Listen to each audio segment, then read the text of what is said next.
Their aura is unequal. Well, let's do it. Yeah, let's do it. Or whatever. And make it a little more raspy, and I follow directions. Their contents are legendary. Like that little sheet you see is his concept drawing. Their attitude is embraced.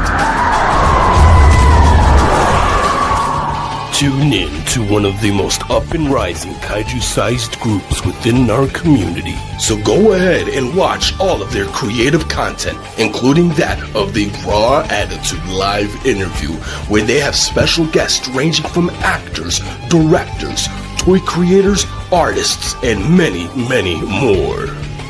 You can also find them on multiple of other social media platforms, ranging from Instagram, TikTok, X, Facebook. You could even sit back and watch your favorite classic monster movie and even watch us go through one of the most iconic games on Twitch. Featuring your hosts, Eric Stowe, Adrian Settle, Joe Myers, Samson West, Jordan Adorno.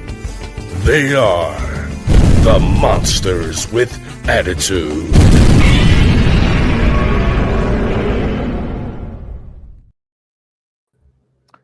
What's up, listeners of Attitude? Today, the boys of Monsters of Attitude are back with another monthly live stream. Today, we're going to be talking about kind of a love-hate relationship throughout the fandom, but I'm really excited to talk to these boys about it. Of course, I'm your host here today, your boy Adrian Godzilla Train 1090, and of course, to the right of me is the bearded gentleman himself, all the way from Kaiju-dom, Eric Stope, Kaiju. How are you doing today, Eric? I'm doing good, man. I'm doing good. I'm excited to talk about this movie. This is honestly a personal favorite of mine. I think there's been a lot of love that's been going for this movie probably in the last, I'd say 10 years, but I was a fan way before then. So it's good to see the love that this movie is getting and the appreciation that it's getting. And it's pretty crazy that it's 60 years now for this movie. So it's going to be a lot of fun. It'll be a lot of fun. So I'm excited. Absolutely. And of course, the man whose Bears actually played today in the playoffs because they beat some other team in Wisconsin. I think y'all knew who they is. But of course, we're talking to the man up north, Joe Mama. Joe, how you doing today? Come on, Bears, let's go! Man, I'm good. I'm excited. Fan. Yeah, I couldn't even tell you. Yeah, but come on, Dicka. Yeah, I know. I'm not a football fan, but I am a fan of local teams. So anytime they're in playoffs or regionals, big games, I cheer them on. I hope they win. Come on, Bears. But no, I'm excited to talk about Bira, Horror of the Deep, Godzilla versus Sea Monster. I think this is definitely a diamond in the rough for Showa films. I think this definitely does not get the love and appreciation that it should. Bira has a lot of really fun aspects to it, and I'm excited to tackle it. I'm not going to be a hipster like Eric, like, I was a fan before everybody was a fan, but damn right. I'm OG. I'm OG. Yeah, damn right you are, buddy. Damn right. No, but it'll be fun to chop it up with you guys today. And of course, the man, not far east, but kind of east from me. But he has an audacity to have the West as his last name. We got our boy, Samson. Samson, how you doing today? Doing swell. Ready to chop it up, as Joe so kindly put it, because this is a diamond in the rough when it comes to Godzilla movies. It seems to be growing on fans as time has gone on.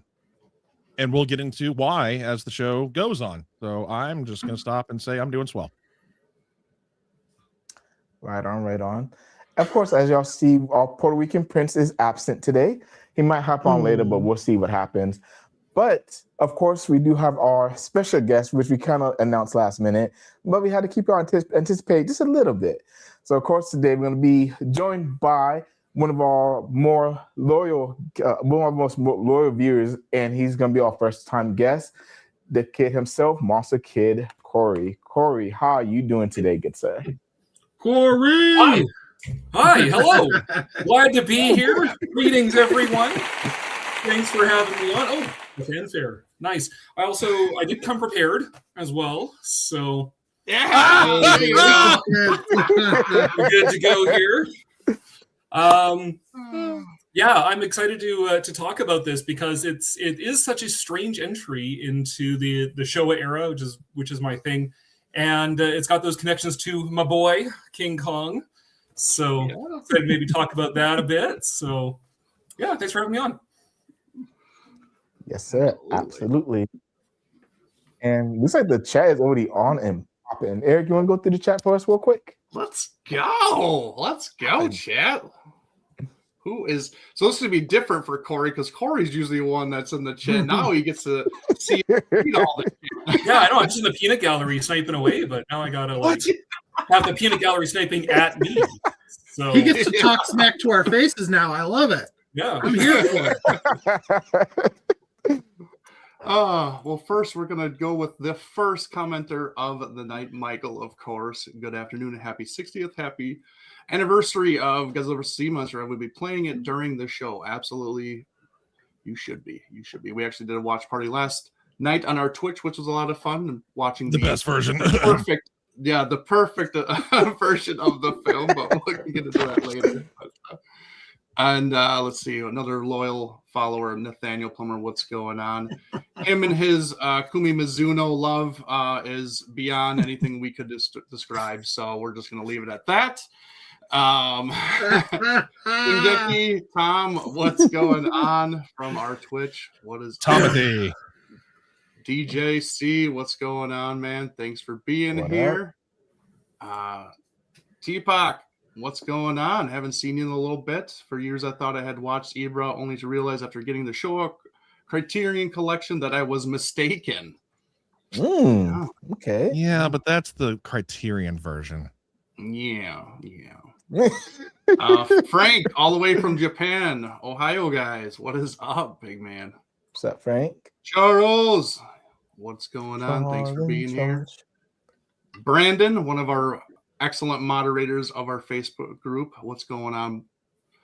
Let's see, who else is chiming in here? Oh, it looks like Tom switched to his YouTube. So What's awesome. Again? And the Bride of Monster Kid. Oh, is this your wife? Bride. he's upstairs right now. Yeah, what's going on? Oh, I love it. Corey? Love it. And of course, Team Rog. What's going on? He is back. Yes, you are. You are. So yeah, that's what we got going on so far. Thanks for everybody being here. Absolutely. I think T Mark's here to kind of win another giveaway. He's won like the last 8. And you keep the streak alive. Yeah, right. He's like that is the question for today. Yeah. I got my red bamboo drink. Emilio JL. Emilio. Oh my God. I guess that's all we have for the chat. We're famous. All right, boys, are ready to get into these questions?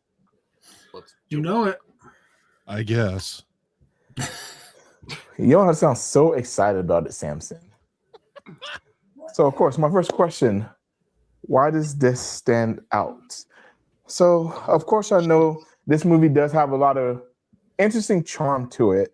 So, Eric, I'll go to you first. What's the most significant part of this film, in your opinion? Oh, that's easy for me, and I think maybe a lot of people were late on this, but honestly, it's the human story, the human characters and their story on this whole movie. I think that's why this movie puts it and kind of moves away from everything else, because there's not many Godzilla films that are very human character loaded, like they just focus on that. And honestly, you could have this movie with just their storyline and be an absolute great movie. The kaiju are just thrown in there as extras, honestly. They're just kind of in the background, just duking it out, and you can just kind of see them every now and again. But it's all focused on these castaways and this terrorist group that are kind of, at ends with each other, trying to one up each other, which is just a lot of fun, honestly, to me. And that's kind of what really gets me into this movie. It kind of really drives it for me because that is just the honestly driving force. It's just a lot of fun to see what they're doing and what they're going through. And it's not just worrying about what the kaiju are doing. It's actually more grounded where you have to worry about other people that are literally after you and you're trying to survive them trying to get you, let alone trying to not get trampled by kaiju kind of roaming around on this island. So that's the biggest thing that kind of stands out for me is just the human story aspect of this is so strong and so solid that they could just literally do that and have its own movie. So honestly, that's it for me. No, I completely agree with you, Eric. Because I mean, this human story is kind of bar none with many of the Showa era films. To be honest, I think there's only a debate for only a few more human stories in the Showa era that kind of matches up with this one. Honestly, mm-hmm. Yeah. What about you, Joe?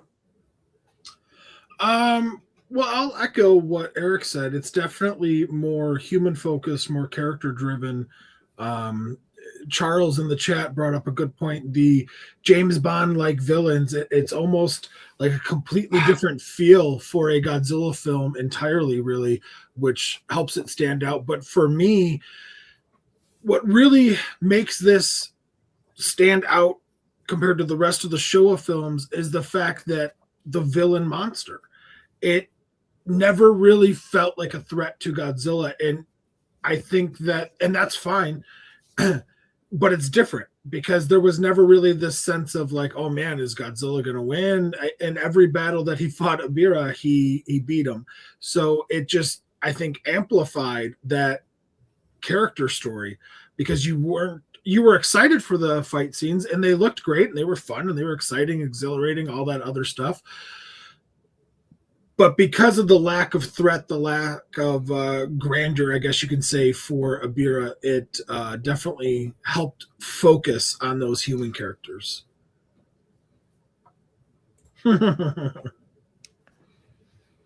Absolutely. Sammy, what about you?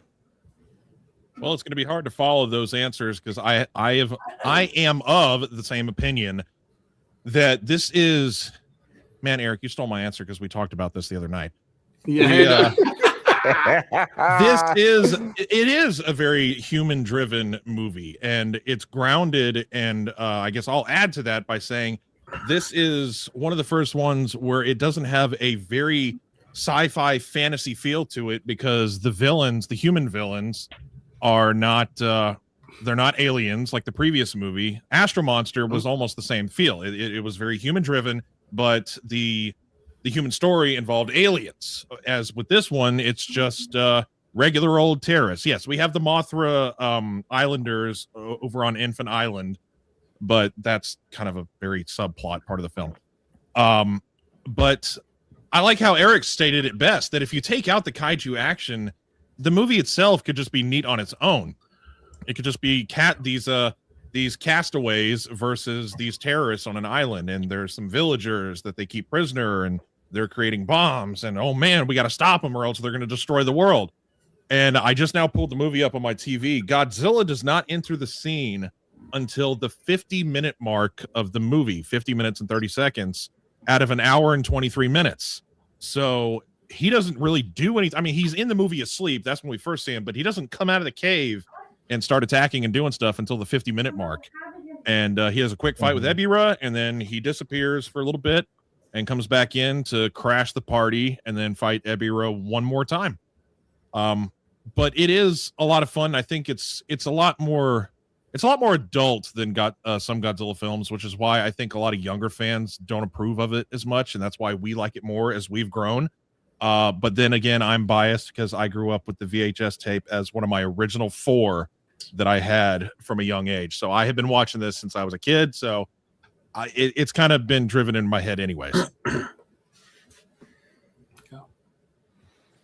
No, that's a good point, Samson. Corey, what about you? What's your thoughts? Well, I mean, part of what the lens I look at movies through is a bit as a movie historian. And, you know, how does the series changed over time and why do they do what, when, and so on. So for me, what stands out is that this began life as a prospective Kong movie, and then when Toho and Rankin Bass couldn't agree on a director and the storyline and that sort of thing, Toho just took it and made it a Godzilla movie. Literally, just substituted Godzilla in for Kong. Mm-hmm.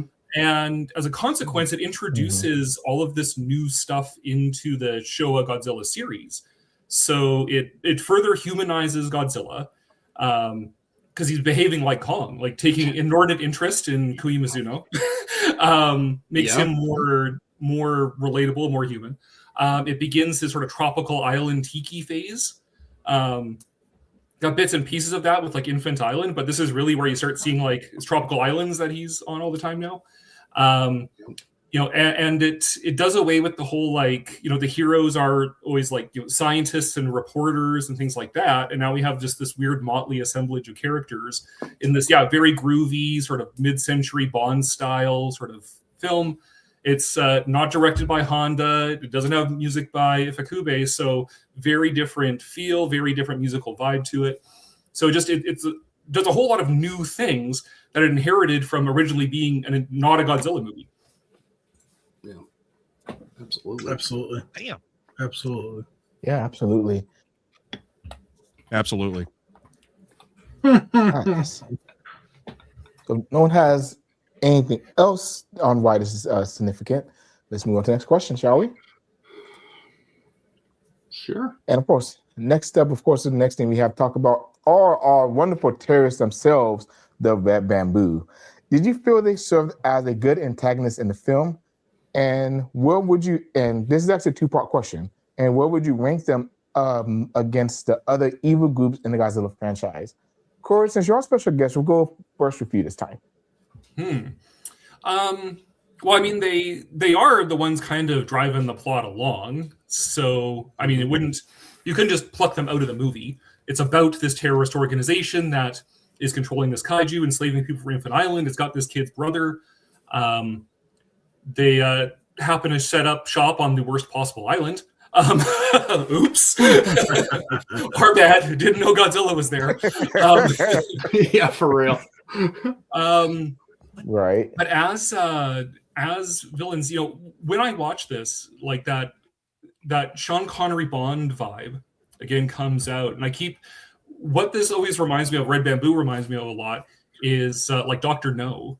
If you've ever seen like the first James Bond movie, they do kind of have that Dr. No vibe. None of the characters are as charismatic as Dr. No himself is as a singular villain. We recognize the actors in Red Bamboo, but there's no like standout leader for Red Bamboo.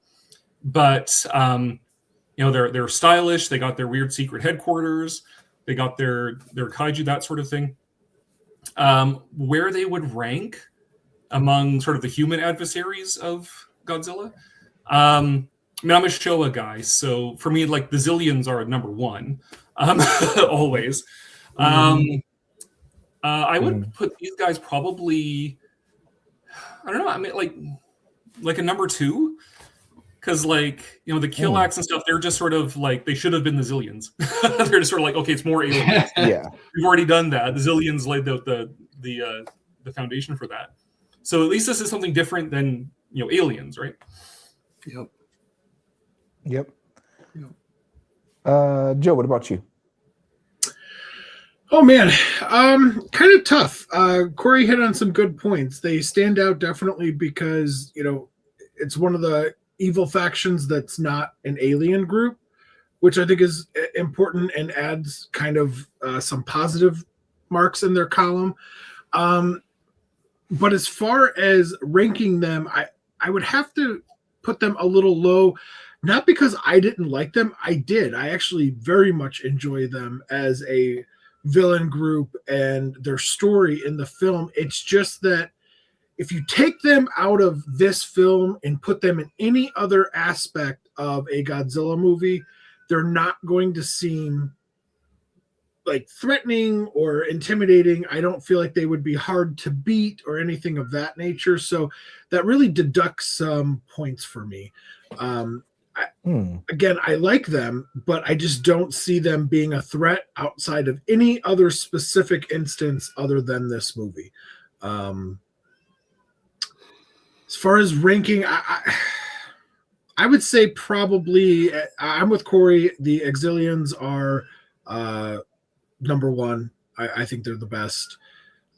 They're still talked about and referenced and brought up in comics and stuff even to this day as such a huge storyline moving with Godzilla.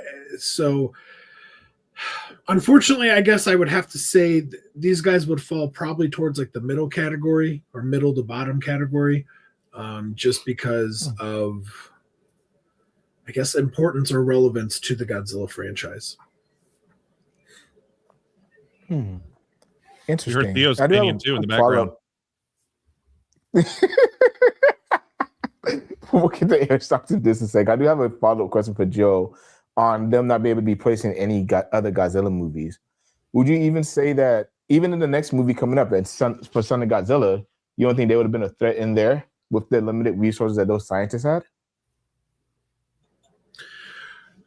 Yeah, I guess. Yeah, for sure. I guess they could be in a movie like that. Okay. All right, Eric, what are your thoughts?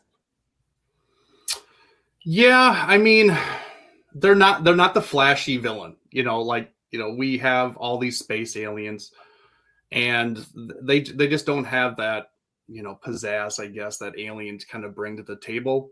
But at the same time, like what they were doing was more realistic.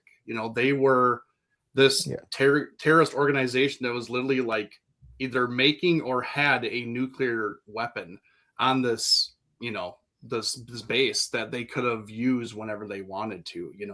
I don't know if they were there to produce more weapons or what they were trying to do or whatever their plans were, honestly. But it just kind of hits more home just because they're just humans, but they're just, not liking the world, or they're paid to do this, or just whatever reasons it is. It just shows how terrible humans can be. It's not an outer space entity that wants to take over the world. It's more grounded.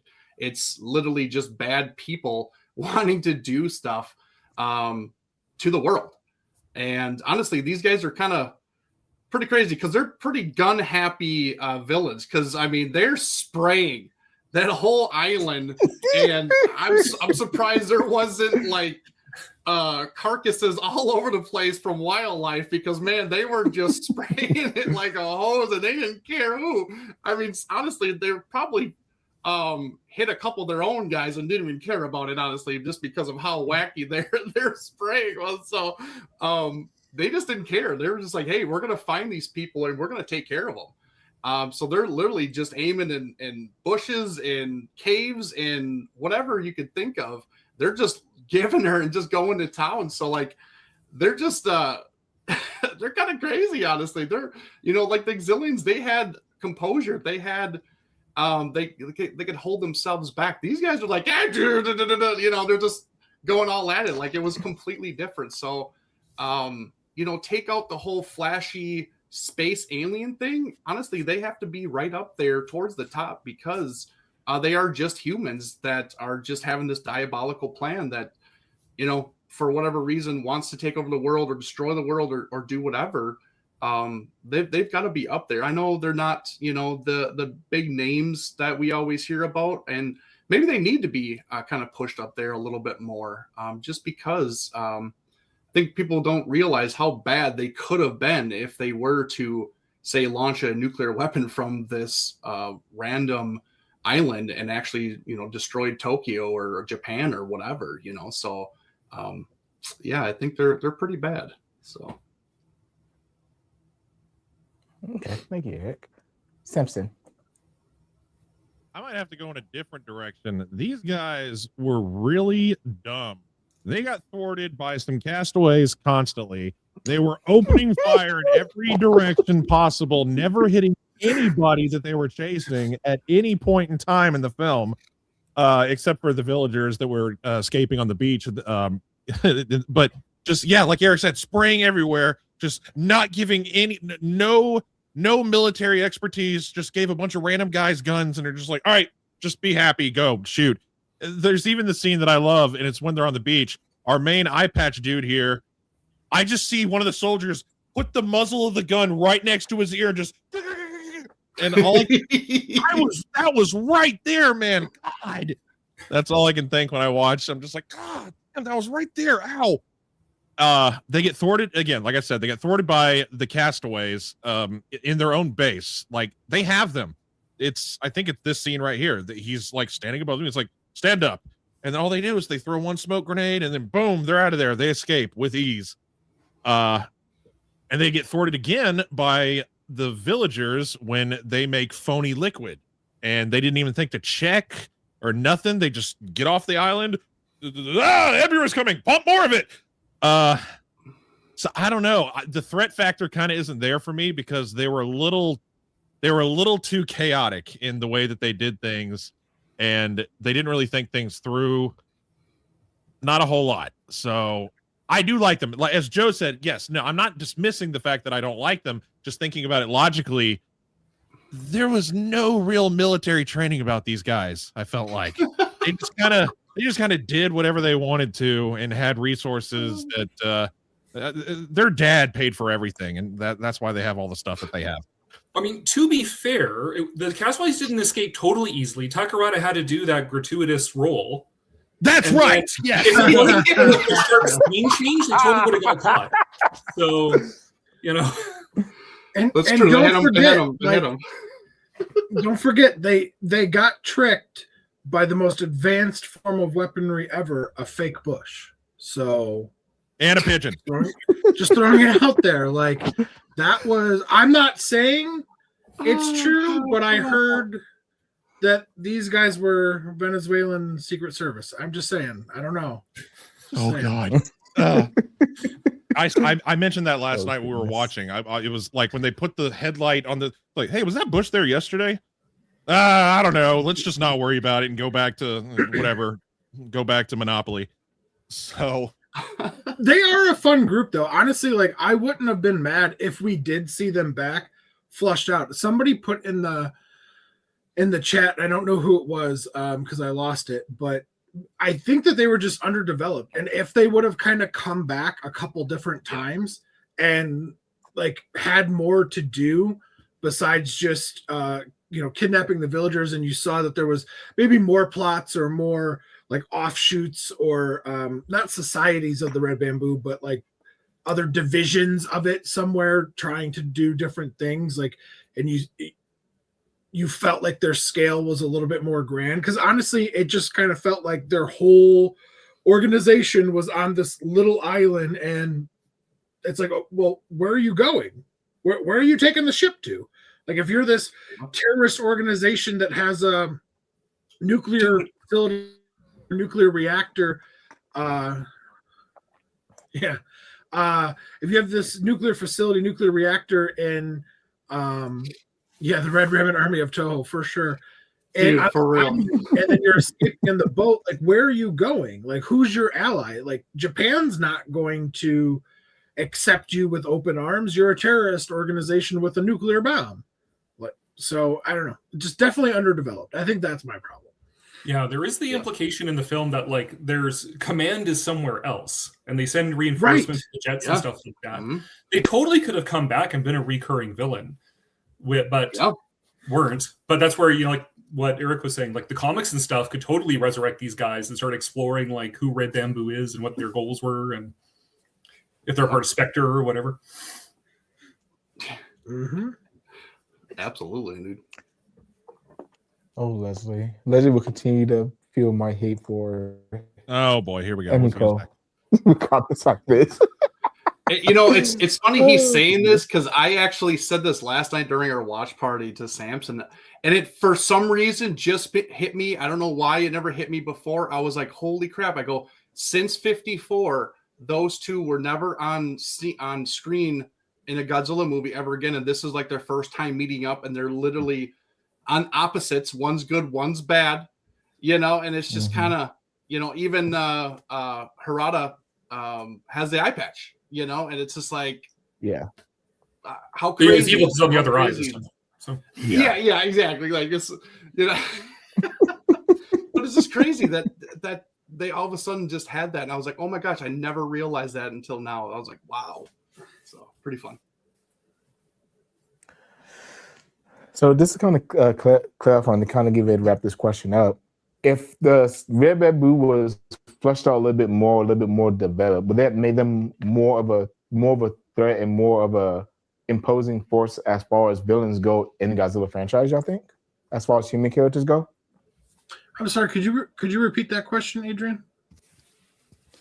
Yeah, I was asking if the red bamboo they took a little bit more time fleshing out the red bamboo and kind of making them not feel more threatening, but they did a little bit more with them.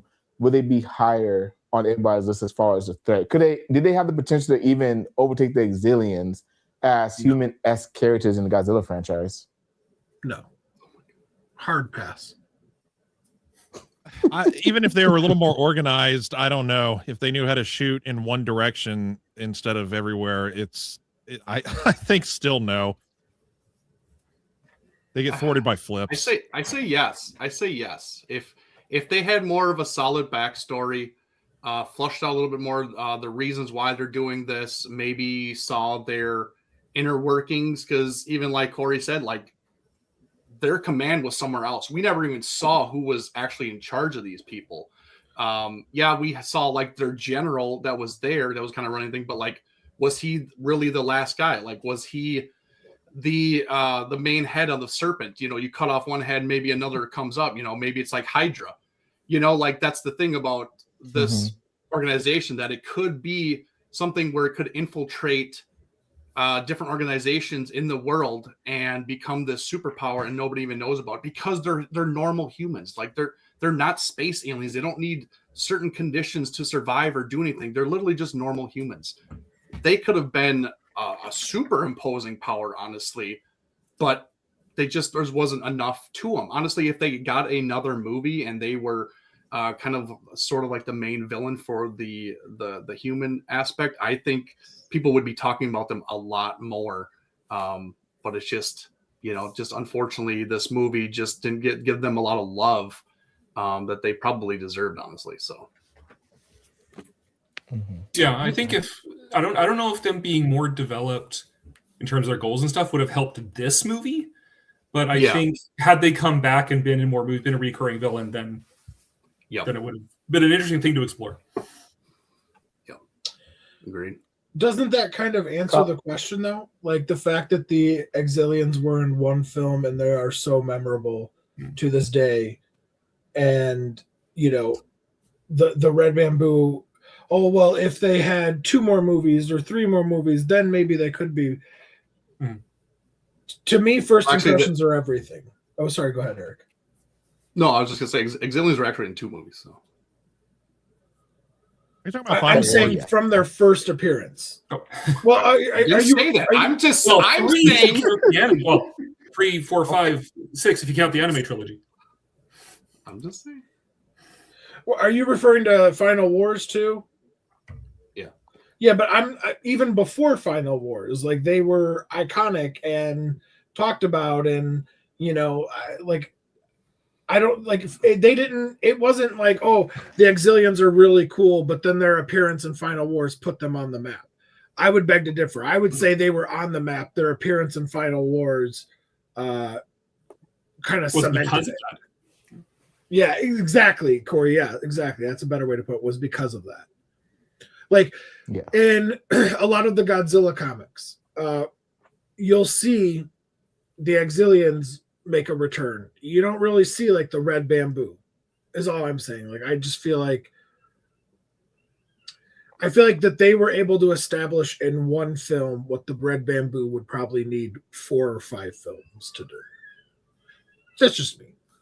Well, and that's why I say, like, I think it's because they're flashy, because they're space aliens. They're extraterrestrial. Oh, they got this crazy technology and whatever. Like they're all like, let's put them in there. Like, and let's be honest, like that movie was, one of the more popular Showa films in the golden age of Showa films. So was it the popularity of that movie that catapulted them to top tier? and them being a different kind of race and this kind of different enemy for Godzilla, instead of just being a normal human with a movie that really wasn't even directly supposed to be a Godzilla film. It was supposed to be a King Kong film, and then they just kind of made it with, mind you, not even the two biggest people behind Godzilla, which was Honda and Ifukube. They weren't even in this film. You know, they put other people at the helm of this film. So was it the popularity and who behind this and notoriety of the film that really catapulted them as being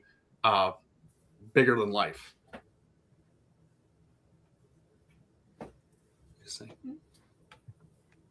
Okay. I mean, I think shooting. Sorry. I wonder if them shooting in every direction has something to do with his eye patch. Oh my God. Perceptions. No, I do think you have to say, admit that the Zillions are pretty rad. Like, one of the things that I love about Invasion of Astro Monster is that it has such a great retro futuristic style. Like, it's perfect mid-century. Borrows a lot from Battle of the Planets, that sort of thing, or Battle in Outer Space. Sorry.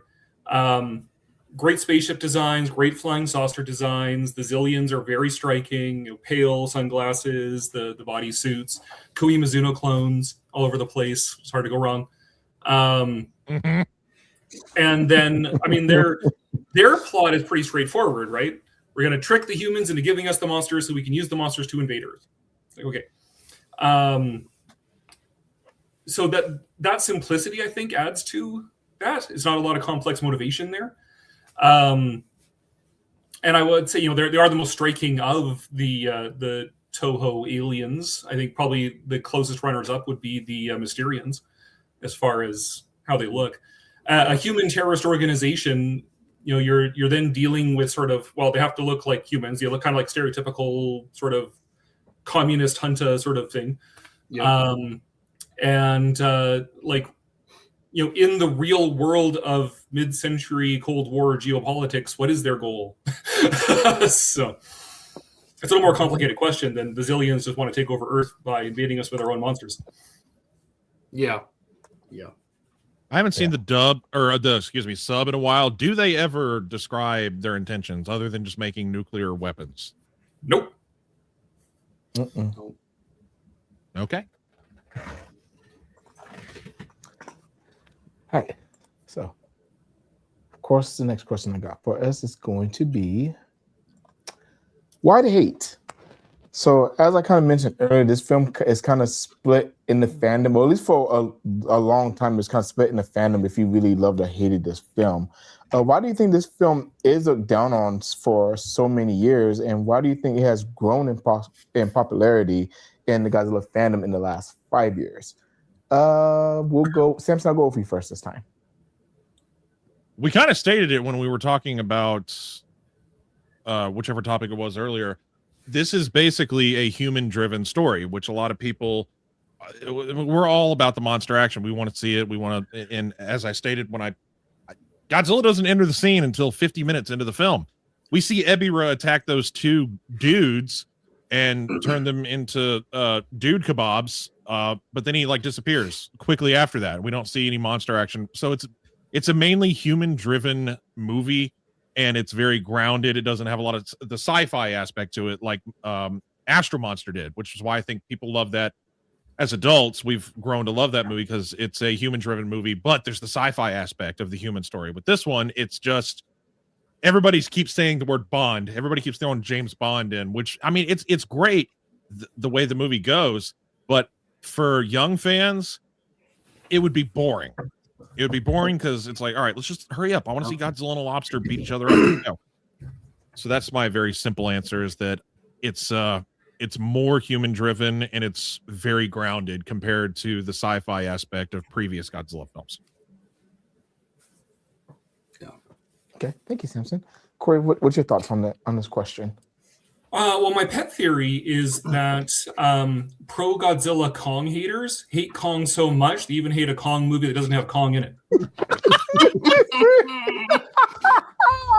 Oh my God! You're damn right. And don't you ever forget it.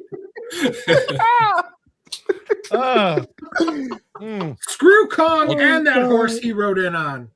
He didn't write in on it. Oh goodness. That's awesome. That's great. Awesome. Before Godzilla doesn't show up until 50 minutes into the term, Mechagodzilla in that film is still awesome despite that. Very true. Absolutely. Yes, but we did see Titanosaurus a lot. We had his entire attack sequence. Titanosaurus is attacking Tokyo. We got a lot of monster action. But sure, Godzilla shows up, and then they have a fight that lasts all of 20 seconds. I'm not gonna call that a fight. Anyway, what's your thoughts on this question? Yeah, basically kind of what Samson said. It's just I think the monster is just unappealing to people. You know, they want to see three-headed dragons and mechanical doppelgangers and flying prehistoric dinosaurs, you know, all this kind of thing. You know, here's a mutated shrimp. You know, like it's not the best pitted enemy against Godzilla, but like Corey said, this wasn't never supposed to be a Godzilla film.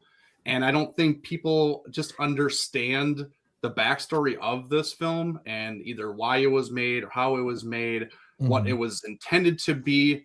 And I think they just kind of pushed it aside, honestly. And I think as the years have gone on, people, especially I think our age, have spread the word more about how good this movie is, where people are going back and actually giving it another shot and actually changing opinions about it. Because, you know, like we've stated, you know, this movie is very character driven. That alone, I used to watch this film just for that alone, for this film when I had it on VHS. Like that part would just be the driving thing, and the thing I wanted to watch was just that story of the humans and what they were going through. The Godzilla action, Ibra, like all that was extra bonus stuff for me. I watched it for the human characters. But yeah, I just don't think people understood kind of what the human side was and what they had to go do. And, you know, and it's just kind of, I think that just kind of that taking, and now like our generation is coming up and where maybe we liked a little bit more, and we're kind of spreading the good word of Ibra and actually it being a solid film, and people are finally understanding a little bit more. Maybe, I don't know, just kind of my opinion. Read the good word of the Holy Lobster. Oh my God.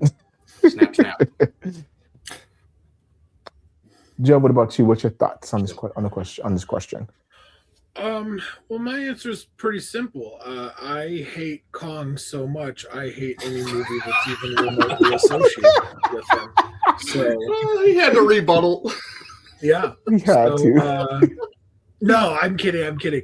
I think that honestly, it's kind of what's already been touched on by everybody. I think it's the lack of a super interesting fight, villain against Godzilla. While the human drama and suspense is really good, it's a lot of fun. It's very entertaining. We're not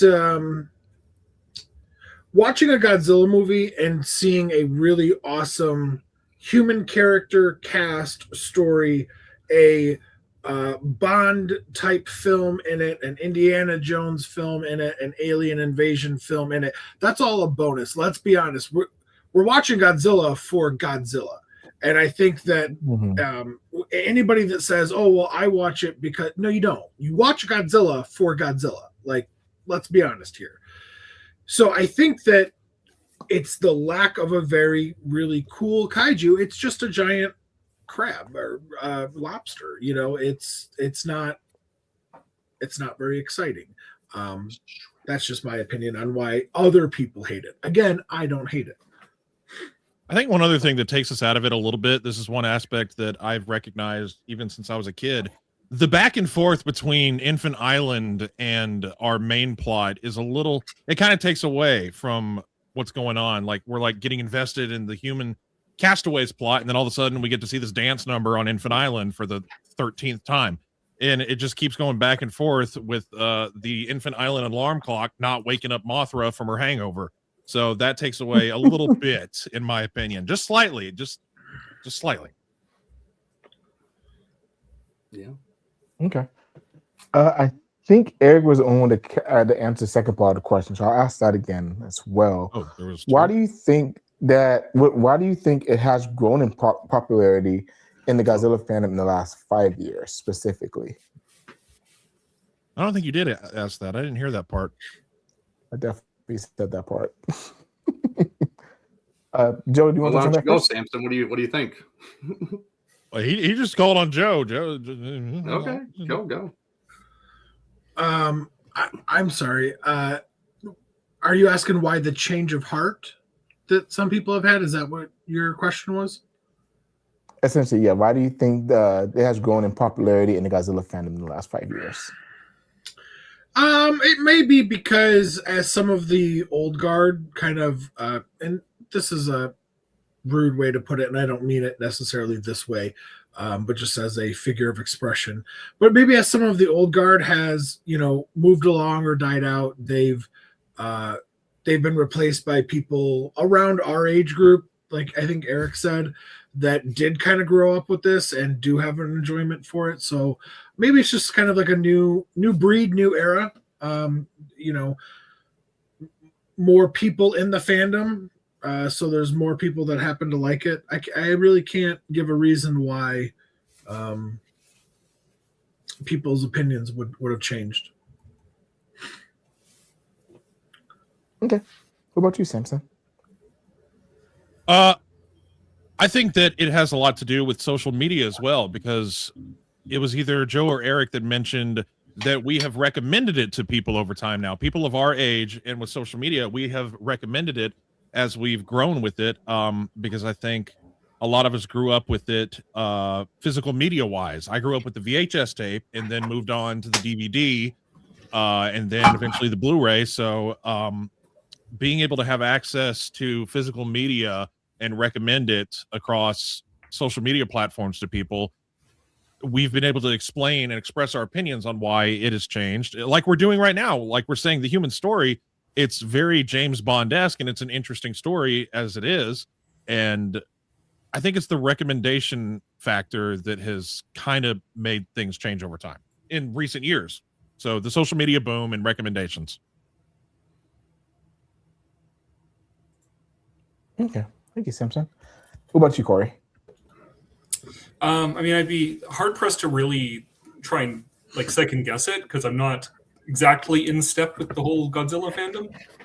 But if I was going to guess, I think overall, we're in a renaissance of Godzilla fandom anyways. Like Godzilla hasn't had this much attention since the 60s. So that's a lot of new people. Maybe that's a lot of new eyes, and who are coming into this without maybe a lot of baggage necessarily about what Godzilla is supposed to be or whatever. And the fact that this is such a relatively weird, novel little movie compared to Astro Monster, the Monsterverse, Destroy All Monsters, Final Wars, whatever else other people might see. It's like, just this weird little fun island adventure movie, right? Yeah. Okay. Right. So next question we got is going to be about, ironically, what could have been. So of course, if y'all been in this fandom for long enough, we all know that this actually was supposed to be King Kong versus Ebirah, actually. So in your opinion, why do you think this film should have in your opinion, who do you think the film should have truly starred? King Kong or Godzilla? Corey, since I know you're a massive Kong fan, I'm going to go with you first on this one. Oh, Kong, of course, obviously.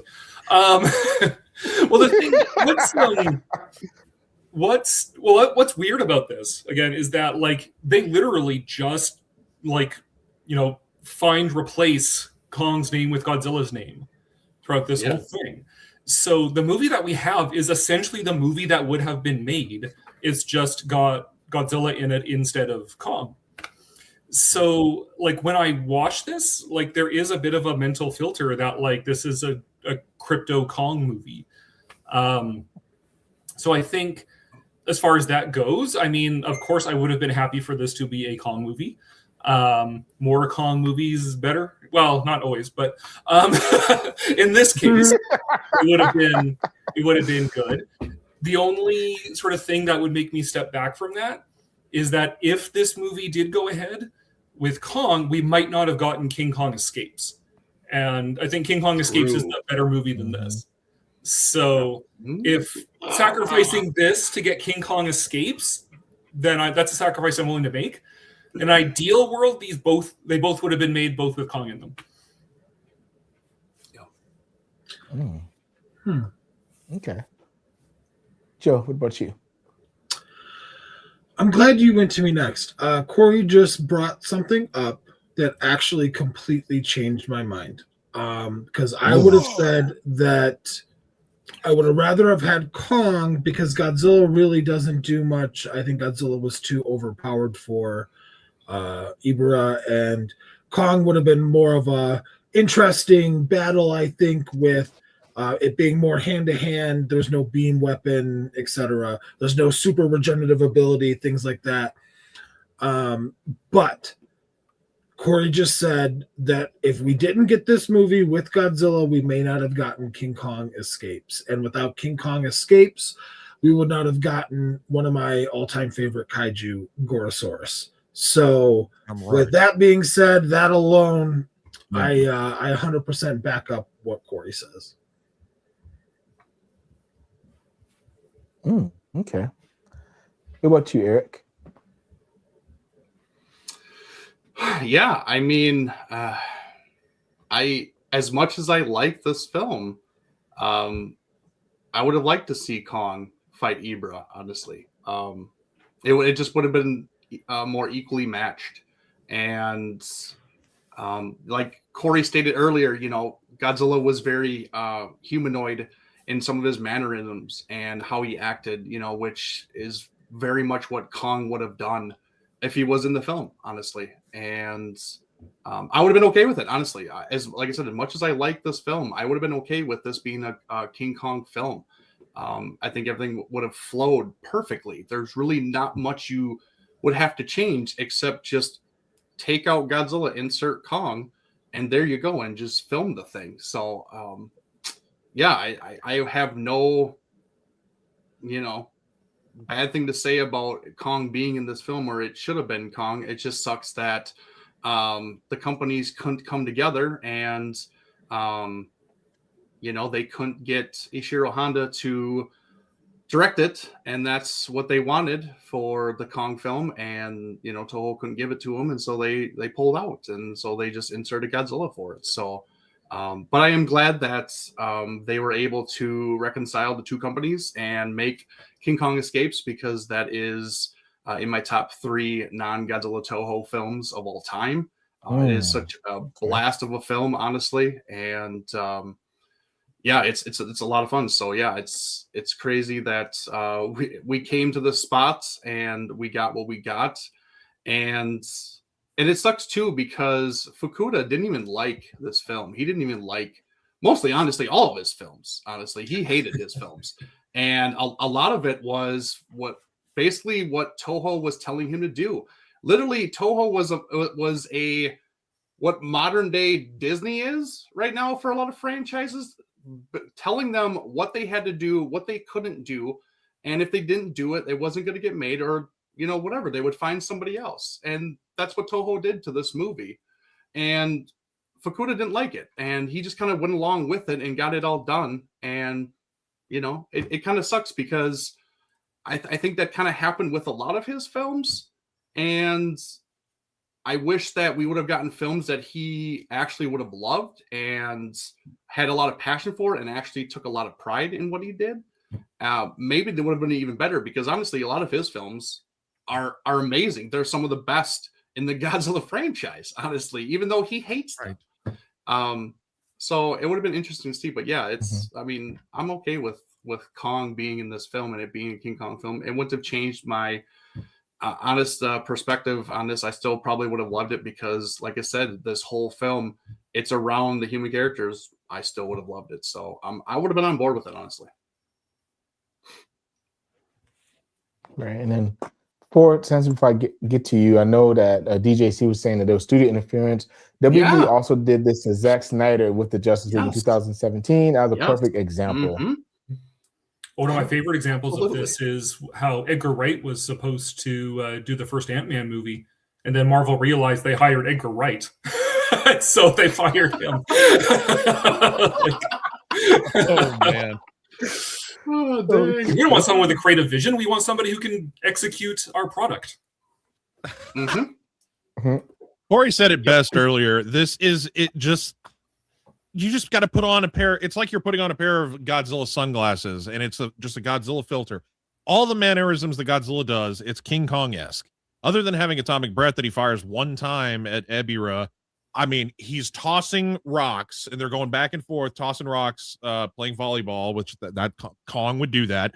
The whole, like, judo flip over his shoulder, I can see Kong doing that to this giant lobster. This movie was...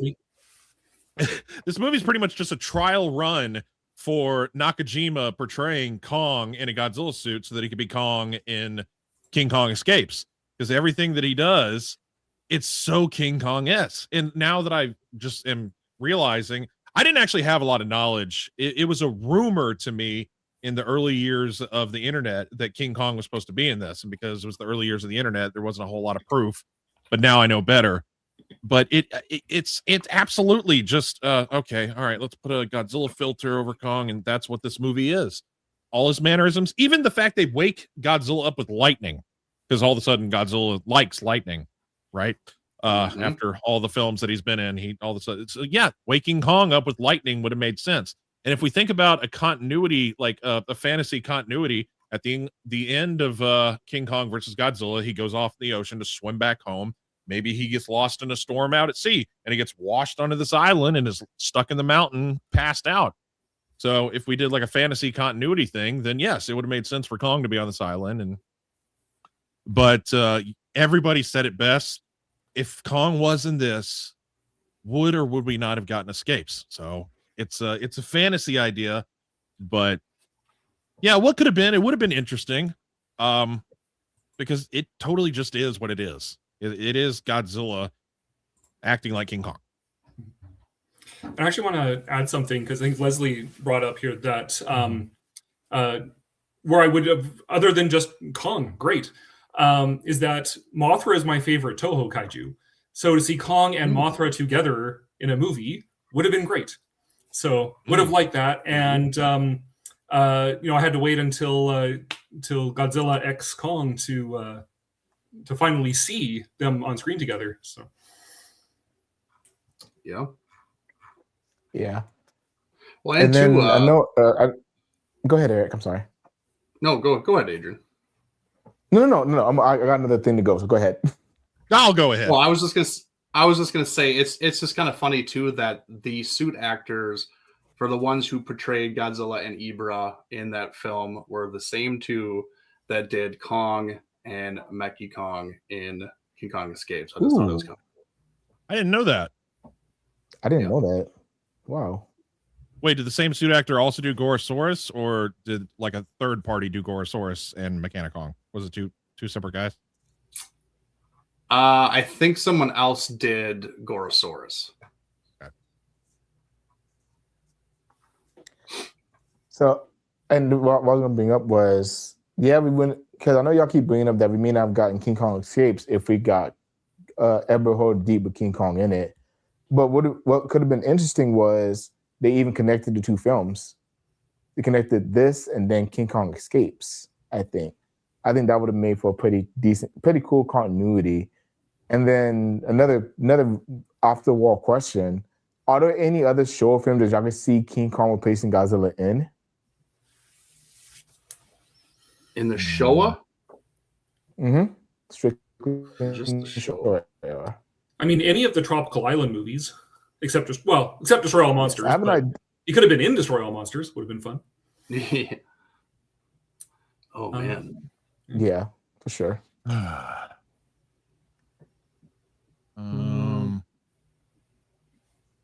They kind of give you kind of where my head's at. Oh, go ahead, Samson. I guess Son of Godzilla could have worked. I mean, maybe it could have been a remake of Son of Kong, with a little baby Kong on the island and giant insects. Because King Kong pretty much just fights giant versions of things that exist, which is why this movie would have made sense right here. Just giant monkey, or excuse me, ape fights giant lobster. Well, giant ape fights giant praying mantises and giant spider. So I can see that being a thing in Son of Godzilla. I mean, they could have done it for. That's exactly what I was going to say. They could have done it for 64. They could have done it for Mothra versus Godzilla, taking out Godzilla, and Kong versus Mothra. Okay. Then it really would have really had continuity, because then if Mothra came back in this one, then they would have saw each other again. So then they're like, oh, okay, now there's kind of beef with them. You know. But that said, at that time, Godzilla was still a villain. So they needed Godzilla to be the villain for Mothra, who's a good guy, good girl. True. So that would have been a face versus face match. I don't know. Yeah. I don't know. I don't really consider Kong a good guy in 62, personally. He's just... He's absolutely the good guy in 62. He's just he's just lost. He's home. Yeah, he gets kidnapped from his home and brought to a city. Every movie. Every movie. Yes, exactly. And then he gets fascinated with some chick in a fancy dress, and it's just like, I'm going to pick you up and go on top of that thing over there. So yeah, but they deliberately get him to fight Godzilla, because Godzilla is the bigger threat, because Godzilla is still a villain at this point. So. Fair enough. Joe, by the way, I like this art. Whoever did this art, this is awesome. Yeah, it is. Although it has the 67 Kong suit in it. Yeah. Well, that's the Kong we would have gotten. What about you, Joe? Do you think King Kong could replace Godzilla in any of these other films in the Showa era?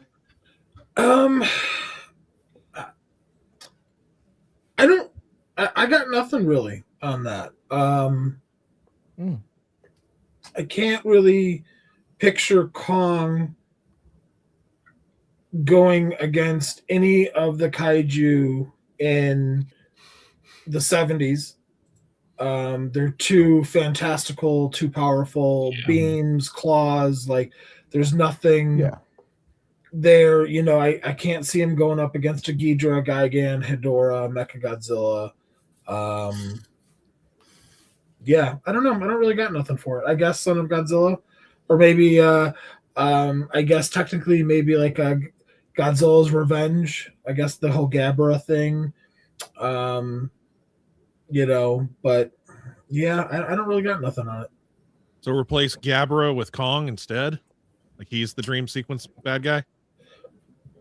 Wasn't the question is who would Kong replace? Replace Godzilla. Sorry. Yeah, no, my bad. Yeah.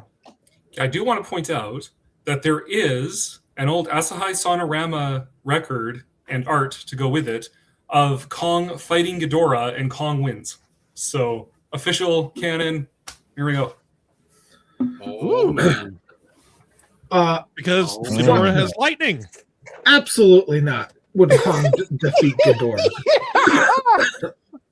It's for real. I'll post it on the Facebook group. Please do. And I want to say, please do. Yeah. Fake news. No way.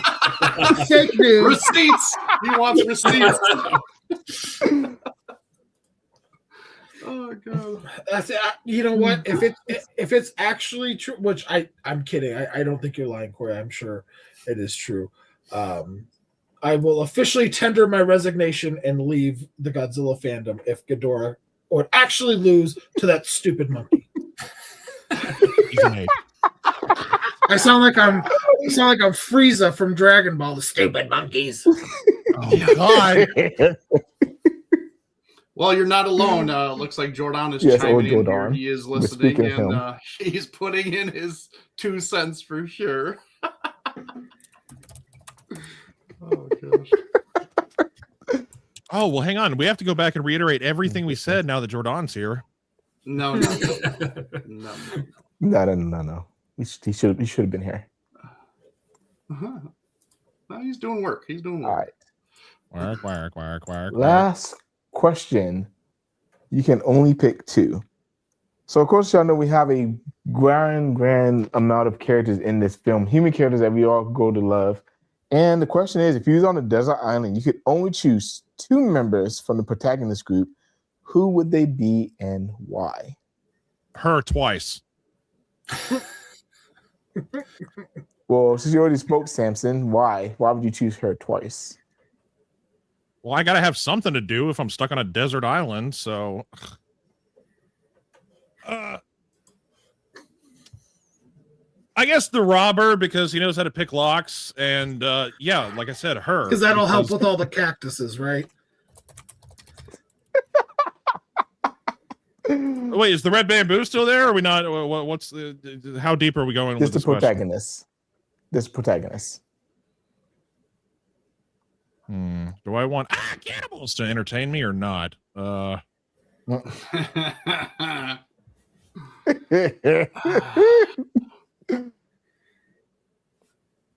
mean, I'm serious though. Her for sure, and I mean, who was the most useful out of the dudes in this group? Honest, I guess Takarada, because he is kind of a leader. He took control, and he was a leader, and I mean, yeah, those 2. I guess they all don't really do anything. I mean, not really. That's my answer. I don't really just those the main big 2. It's just because I want to be with the cool kids. I want to sit at the cool kid table, man. Oh God. Oh goodness. Corey, what about you? Well, Takarada's character for sure, and my wife is listening in, so I'm going to go with the guy looking for his brother. So, oh, man. They both have useful skills. Yeah, he knows how to steal boats. Good answer, Corey. Steal boats and break guns really well. Oh goodness. What about you, Eric? I'm gonna say Rota and Dio. Just for the simple fact, for Rota, he knows how to sail, so he's obviously good with boats. Obviously, you're on an island, so you want somebody who could be possibly good with boats. He's got a tenacity for him, so if he wants something and he has a mindset, he is going to do whatever it takes to get that done. Obviously, we saw that because he was not taking no for an answer when they all said that his brother was gone. So he just kept going, and he was like, yep, I'm just going to steal this boat, and I'm just going to go and find him myself. So I'm going to go with him, and he kind of seems like a good soldier. You kind of tell him what to do, and he'll just kind of do it kind of thing. And then Dio, obviously, she has the ability to kind of stay alive because obviously she knows her way around, environments, kind of thing. Maybe make things, do whatever kind of survival aspect in that way to basically kind of keep you alive. So obviously you kind of need that to keep going. So I'm going to choose those 2 because they just seem the best. Okay. And Joe. So let me get this straight. Eric is picking the sailor in the middle of a desert, and Dio, because of her middle of a desert, it's surrounded by water. He said, if you're stranded on a desert, was the question. Desert island. Desert island. Desert island. Oh. My apologies. My apologies. Okay. All right. I would choose Takarada-san. His character was a badass, and he's a legend, so I would love that. And Kumi Mizuno, because she would get me there like I was on the Express A train. Bing, bang, boom. What I said. Okay, cool.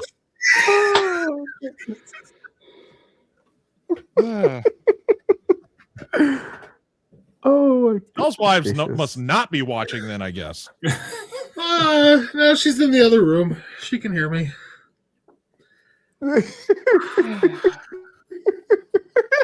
Eric.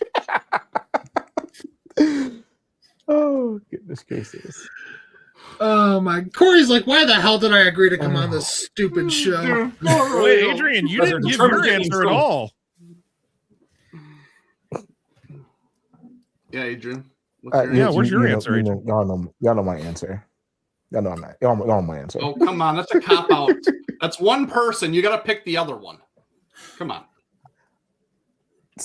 Basically the same as Joe, because like Joe said, Takawata-san is a badass, and he really is kind of the one that kind of holds. Even though he's a thief, he holds the whole group together. And he's the robber. That speaks for itself. Yeah. So what I fucking say? Difference. Yeah. Here's Leslie's opinion. I won't even read it out loud. You can read it for yourselves. Oh my God. Oh, Leslie.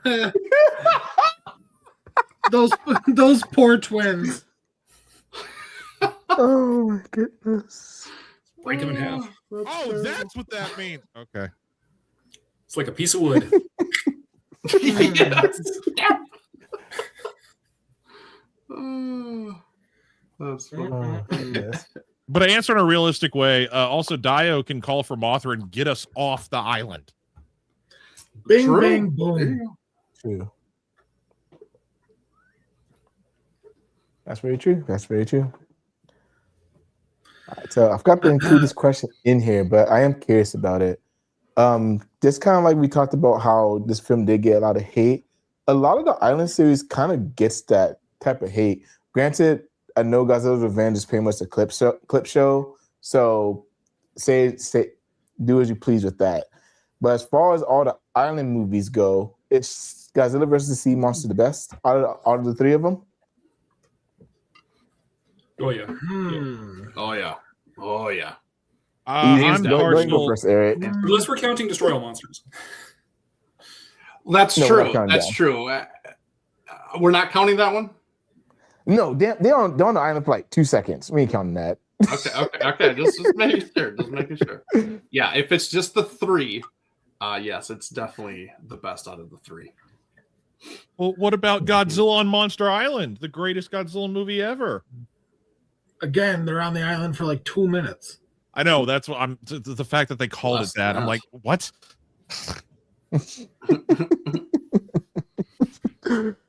Oh goodness! Do you think this is the best in the island series, quote unquote?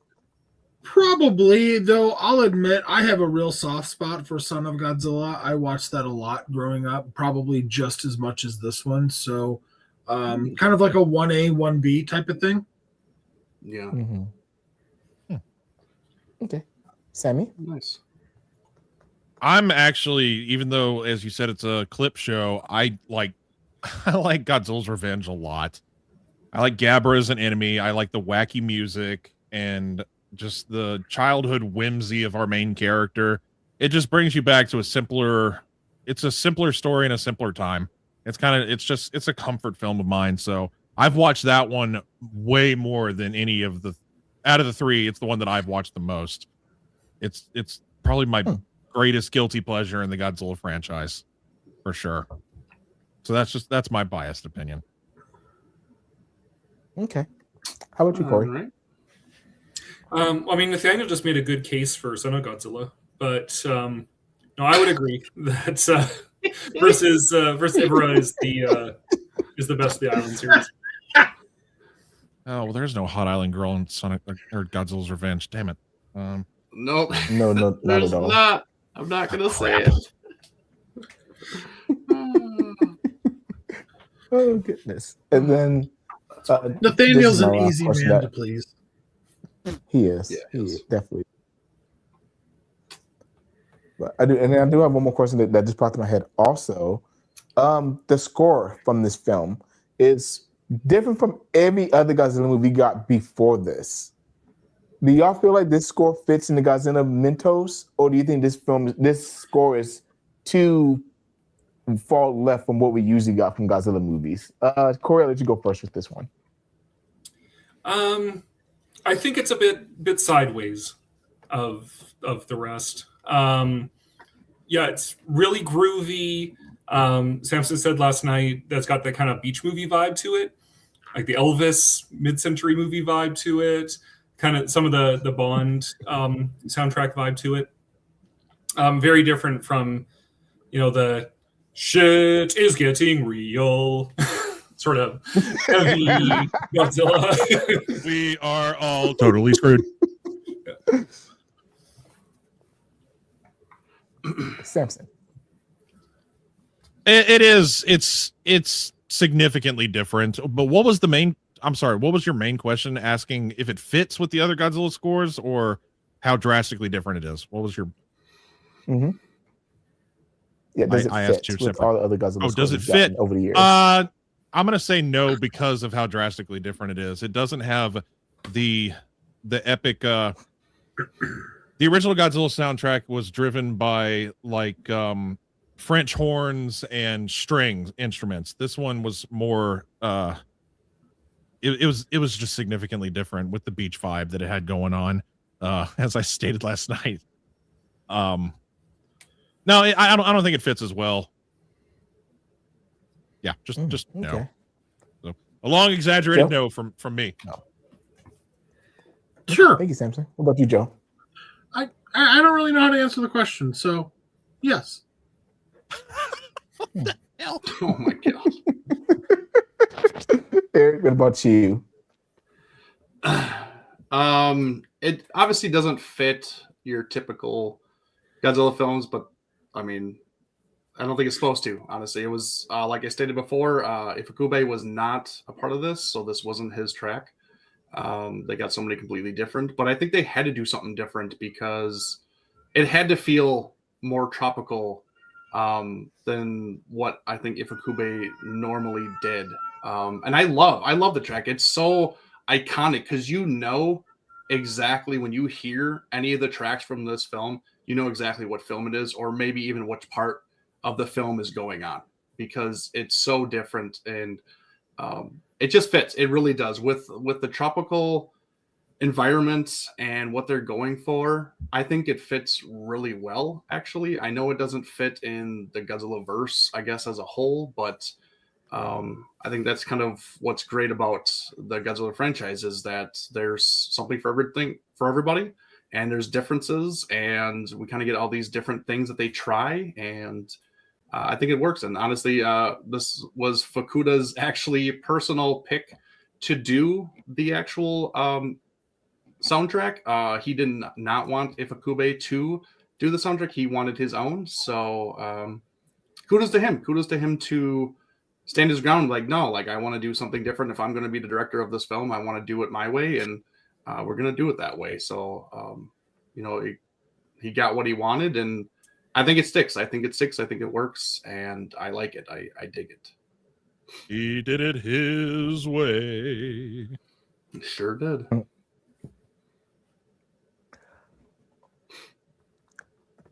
Oh, y'all know how crazy I am about music. So does this music fit? Not necessarily, but like you said, Eric, it's a really cool and unique soundtrack. Because again, when you hear this anywhere else, you know it's Godzilla versus the Sea Monster. And if I'm not mistaken, this may be my favorite Soto track score. I think I'm trying to like rack my brain on all the Soto scores. I think the only one I probably put above this Godzilla versus Mega Godzilla, but no, this is a great score, honestly, and it definitely works this movie. And thank you, Jim. Of course, make sure to smash that like button if you haven't yet. All right, so and subscribe. Before we get, I would hope so. All right, so before we get into the last part of our show today, of course we have to talk. First, we got to do our giveaway.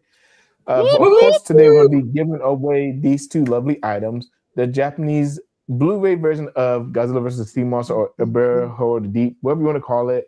And then, of course, you get a MOOC of Godzilla vs. the Sea Monster, as well as with Godzilla vs. the Sea Monster, with the two island films that go back to back with each other.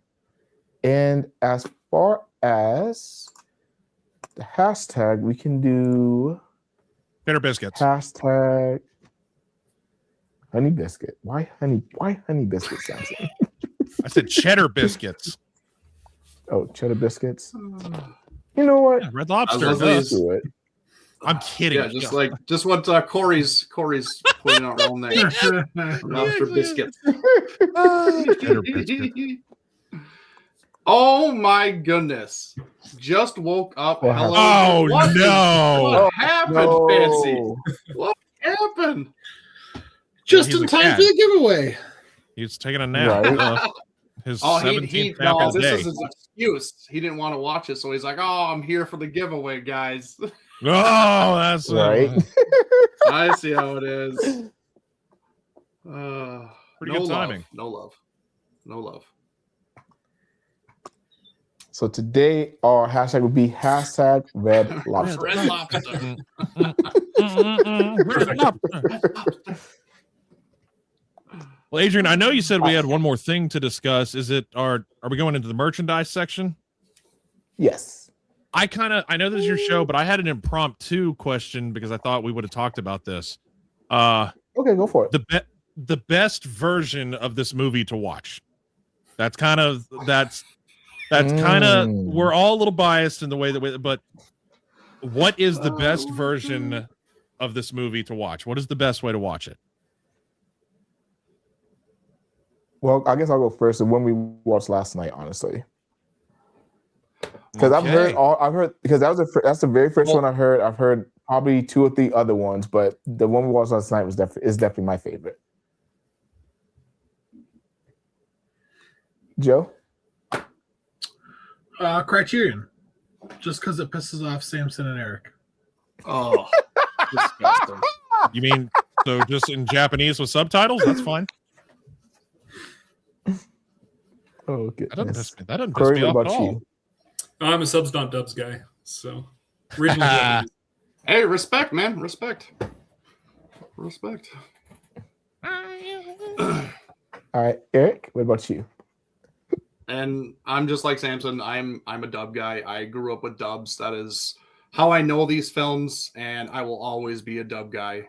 Doesn't matter. I mean, I watch subtitles all the time. Like I still do that, but it's just not the same. The feel, the remembering the lines, just knowing what they're gonna say next, like it's just all just ingrained in there, and it's just nostalgia feels for me. So it's always gonna be dubbed. And the good times dub. The good time dub. Okay. The good one. Let the good times roll. All right, Samson, even though I know your answer, what about you? Well, to reiterate why I asked that question, technically, from what I know, there are 3 separate ways to watch the film. I grew up with the VHS, which has what is called the Tetra dub on it. It was not the original international dub that we see on and who just said it in chat? They said that the Kraken release is their favorite. I'm assuming you mean the dub version of it. The Kraken does have the international dub. But since I grew up with the VHS tape has a very different vibe. It feels very real with the performance of the voice actors, even though the sound quality is VHS style. It's still I prefer that. And it doesn't have that wacky, weird Elvis music during the fighter jet sequence that all of a sudden that feels so wrong to me since I grew up with the VHS tape. So once the Sony DVD came out, I was like, what's going on? Why does our quote unquote comic relief character in the brown jacket, he sounds like this? It didn't feel right. And it was too over the top. So the fact that the Sony DVD, the Kraken release, both have that very wacky dub, which is that's the international official release.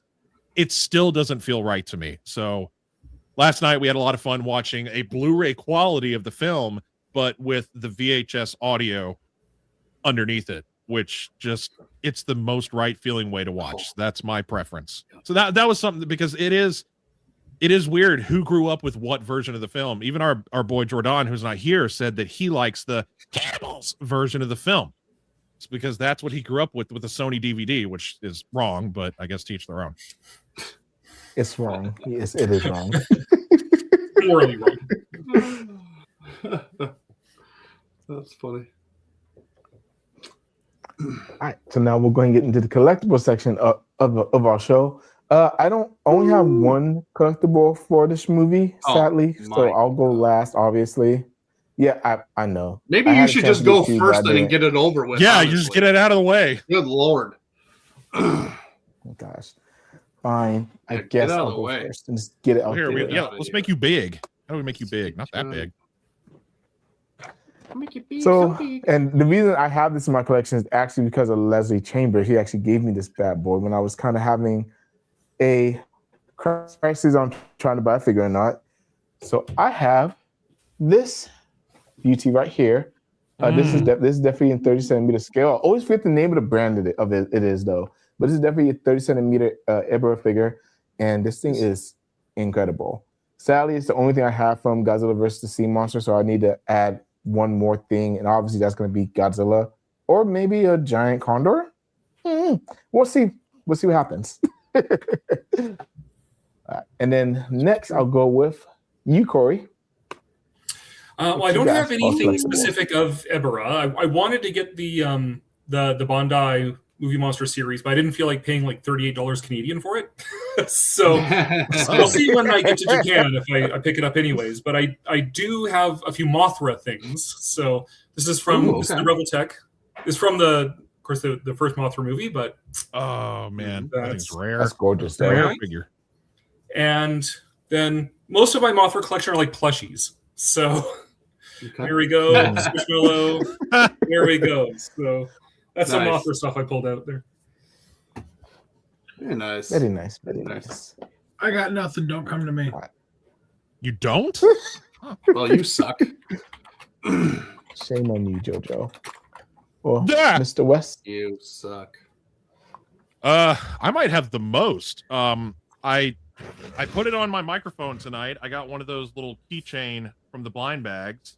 So this little guy I've had hanging out, and I hung this up in the background for tonight. It's one of those scroll posters where it's made out of cloth instead of like actual paper. It's I've had it since I was a teenager, and we forgot to mention the official title of the movie, which is I'm pointing there.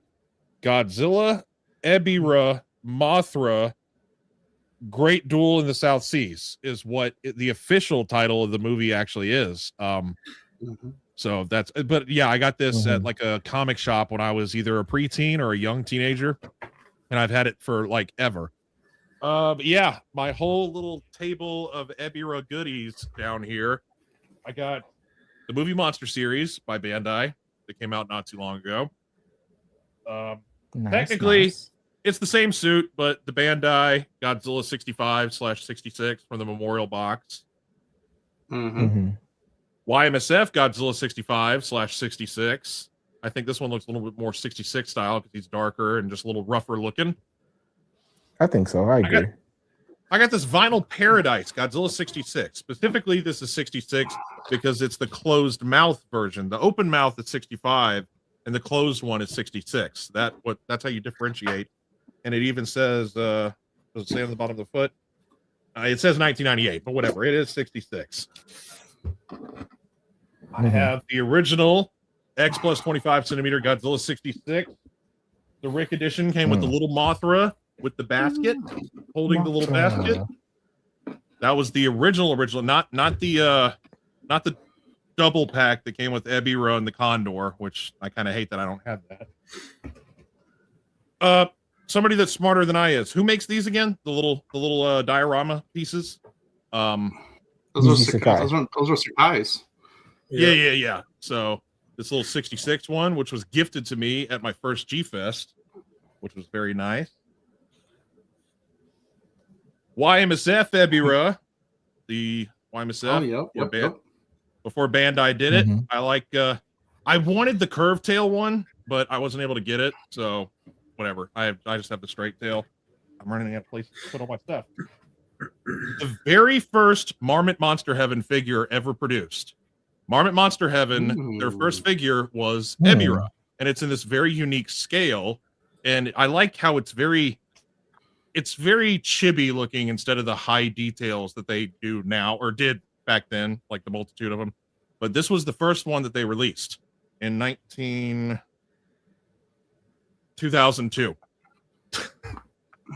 And last but not least, I have the same thing. I've had this forever. I have the same thing that Adrian has. It is a vinyl kit. You forgot to mention that. This was a kit. Yes. And it's made of vinyl, so it's like a figure. What's neat is that the arms are both articulated.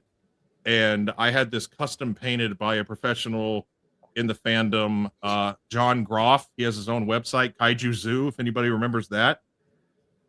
You could commission him to paint your stuff, and I got it painted by him years ago, and he put a shiny metallic spray to the entirety of it.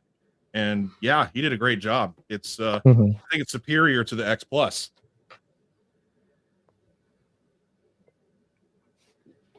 Awesome. Thank you, Samson. Now I gotta put it all back.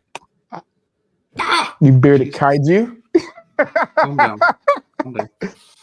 All right, so first I will show off my media that I have. First I have I the forgot to do that. the DVD. I think this is the Sony DVD. Yes. Yeah, I think that's Sony. 50th anniversary one. So got that bad boy. And then we were talking about it. I do have the Kraken version of this as well, the Blu-ray. Kraken. And then, of course, what I just showed, the most superior version of all, and one of the most watched movies, VHSs in my life, is this bad boy right here. So, why does your case look so good, man? Mine's almost destroyed. I know, dude. Some cases survived, some didn't. So it just all depends.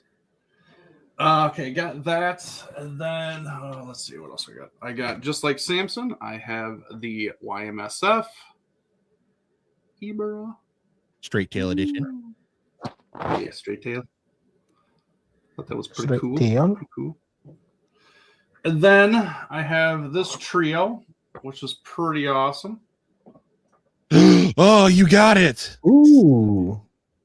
I got the Godzilla 65 from the Memorial box set. I have the Ibera from the movie Monster series, and then the new Bandai of the Year, voted on by all of us around the world, the Giant Condor. And obviously, shout out to Mr. Chambers himself, helped me acquire that bad boy. So I had to get that because he is great. He is awesome. I want it. So nice little trio here. I'm not done Go yet. to the Godzilla store. Then also, I'm going to show off the 30 centimeter Rick Edition Ibera with the water base. That water base. Mm-hmm. Well, I hate that I didn't get that when it came out. So, yeah, Jesus. Same. Yeah, I passed on it initially, but bought it at G-Fest actually 1 year. So. Oh, nice. And then the creme de la creme. I know what we got. Mr. Leslie Chambers, hold my beer, please. I have the FSL Godzilla vs. Ibera. Mine's been actually modified a little bit. I actually got the water lightened up a lot because if anybody knows or have seen the original, it is just super, super dark, like black water. I didn't like that. It wasn't tropical to me. So I actually had even the rocks and the brushes kind of tweaked up a little bit, and I actually got this 3D printed red bamboo ship coming in. Oh, that doesn't come with it. That does not come with it at all. At all. That's so I got that made because I was like, this is super cool. So try to block my face out here. Oh my god, where'd you get that? Got it online. Mark Sang Yang helped me acquire it, and I was like, yes, I need that for this display because I just think it just kind of adds to it and kind of brings it all together, honestly, and I thought it was really cool. And he was the one who actually modified my base for me because, like I said, it was just too dark for me, and I needed more. So, but the figures themselves are not touched. It's just the base I wanted to be lightened up. So, but yeah, this is. Yeah. I said it when this sucker come out. I said it was figure of the year, and it did win figure of the year, just like Leslie mentioned, and rightfully so because this thing is just absolutely beautiful. So.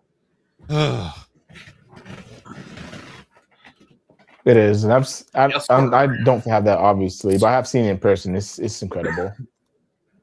Yeah, but the base Speaking is of way too figure dark, of the though, year, honestly. we have that we've been doing for a long time coming up here again, right?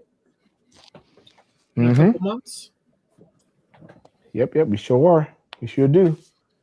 Which I'll get to that news in here in just a second, actually. But as far as the giveaway goes, we can go ahead and I think we got quite enough people in there, right? Hopefully everybody entered Red Lobster. Hashtag Red Lobster. Around at the bottom for a while now, so. Yeah, Red Lobster.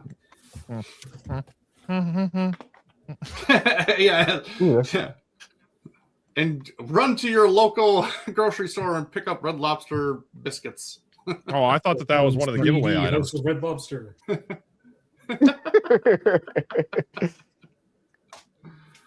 So at least got 5 entries so far.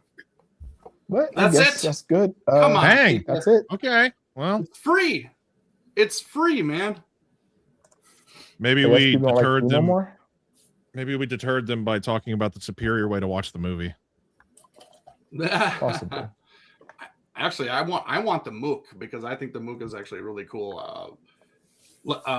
Adrian was nice enough to gift me the Terror Mechagodzilla and Godzilla versus Mechagodzilla Mook, and the thing is awesome. Like just super, just full color, vibrant photos of just behind the scenes and all this stuff that the movie had to offer. I just think it's awesome. Like, yeah, it's all in Japanese, but like you don't need to enjoy it with reading the Japanese text. Like just seeing the pictures and everything just kind of speaks for itself, honestly. So these things are really cool. I would love to get this because of, obviously it's Ibra. So kind of jealous right now.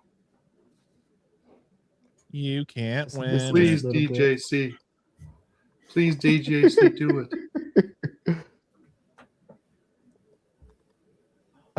Let's see. There it goes. 6 entries. Oh my god. Someone else put it in. Okay. Yeah, that's what I'm. Let me make sure that Eric didn't put his name in here real quick. Yeah, I know, right? This is for real. For real. I should. I want it too. All right, y'all boys ready? Good luck, everybody. All right, let's hit it. Good luck, everyone. All right, who's gonna win? Oh, I saw a team in there. Hey!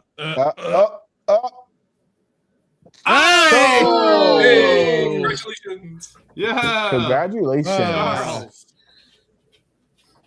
And always included in this giveaway is a 5-night all-inclusive stay at Monster Kid Corey's house.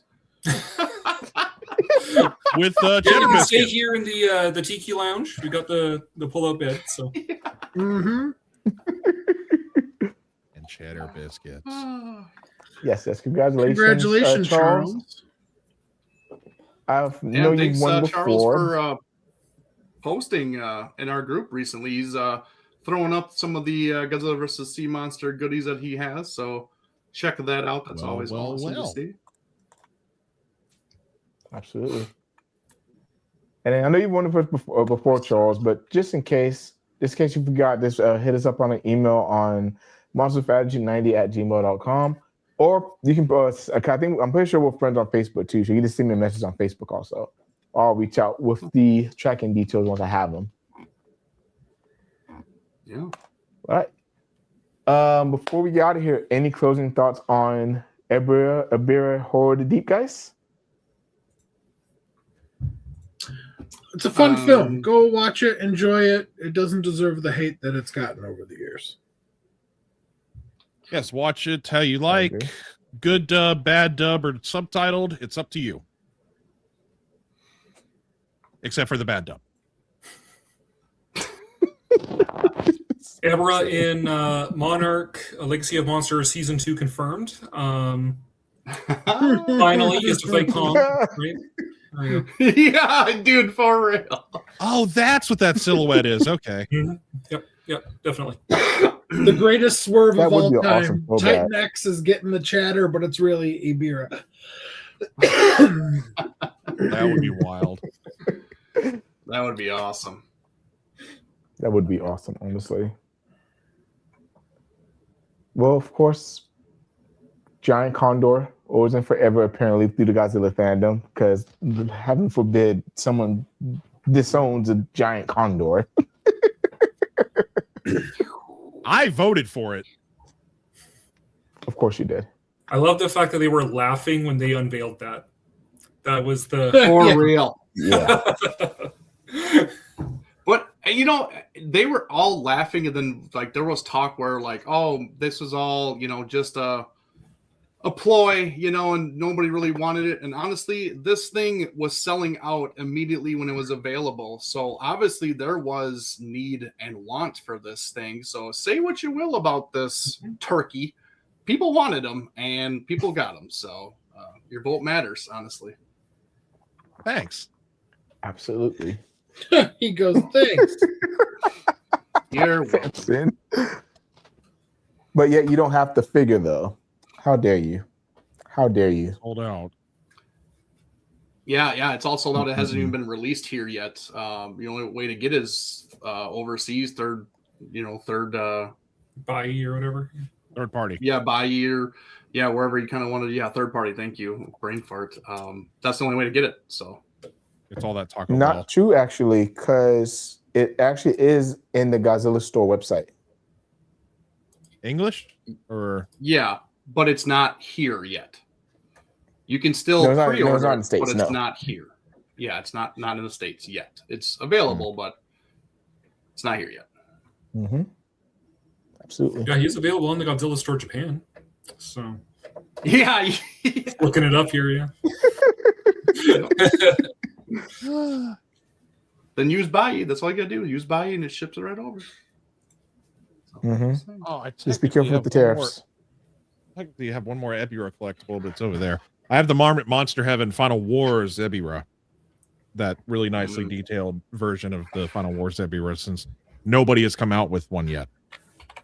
Well, I mean, that was horrendous anyway, so. Yes. Are we going to say this? What about the original? The original's a masterpiece, Samson. I like his oversized face too. No. All right, so thank you everybody for watching tonight. Really appreciate it. We had a nice good crowd, so thank you everybody for sticking in with us for this fun show. Next month on February 15th. So Godzilla may be my first love, but it is something that I am more versed in, and so are these guys also. Besides Samson, who needs to go watch and do homework on an entire series that we're getting ready to discuss, because coming up is going to be because coming up soon is going to be the 40th anniversary of the Dragon Ball series, the most popular one, if not the most, one of the most popular anime series in history. And I don't know about all these guys, but Dragon Ball Z particularly put me on anime as a kid.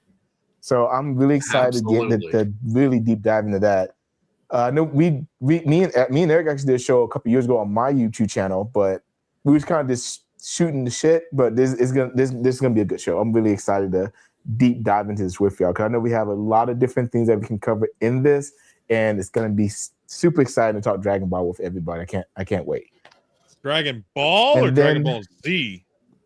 Dragon Ball series. Everything that's considered for Dragon Ball. Yes. So that's Dragon Ball, Dragon Ball Z, GT, Super, not Kai, Daima. So Eric, I know you still gotta do your homework on Daima also, so you got some homework to do also. I know. I'm screwed. Don't worry, I got you, Samson. I'll catch you up. Or just buy the manga and just read. But anyways, besides the point, that's backstage talk. And as Joe mentioned earlier, of course, y'all know we have not had our Figure of the Year show yet for 2025, so that's actually coming up. Our pre-show is going to be March 1st. We're going to be announcing all the categories and everything in those categories. And the show itself for Figure the Year is going to be March 22nd. So definitely look forward to those posts popping up after we have the pre-show. Make sure to go out and vote, because if you don't vote, you can't be mad about who wins what category. We're not going to have no one whining or crying, oh, why did that win? Did it? No. If you didn't vote, don't say nothing. Keep your mouth shut. And, of course, I think that is it. Of course, definitely make sure to check out our link tree, where we have all of our social medias from Facebook, YouTube, Instagram, anything you can think of. Well, not quite everything, but there is going to be another announcement pretty soon, actually adding to that. Hint, hint. So I'm looking forward to unveiling that for y'all as well. Of course, and as always, we want to make sure more thing to say. That. Thank you, Monster Kid Corey, for being on the show tonight. Oh, thanks for having me. I enjoyed it. I guess I'll be banished back to the chat, but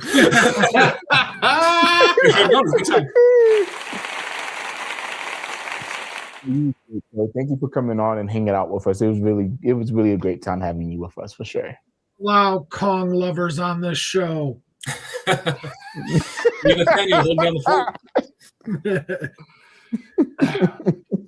changed Joe's mind at one point. That's a rare thing. It is. That is a rarity. Yes. Take that and make a plaque, hang it on your wall. That's a pretty rare thing to do. I'm a stubborn old man set in my ways, but you changed my mind. Oh, goodness. And, of course, make sure to like, share, and subscribe. Don't be a hoe, as Captain Gordon says. Share the show. And last but not least, as we always say here at Monsters of Attitude, we have one phrase, 3 words: embrace the attitude. Embrace the attitude.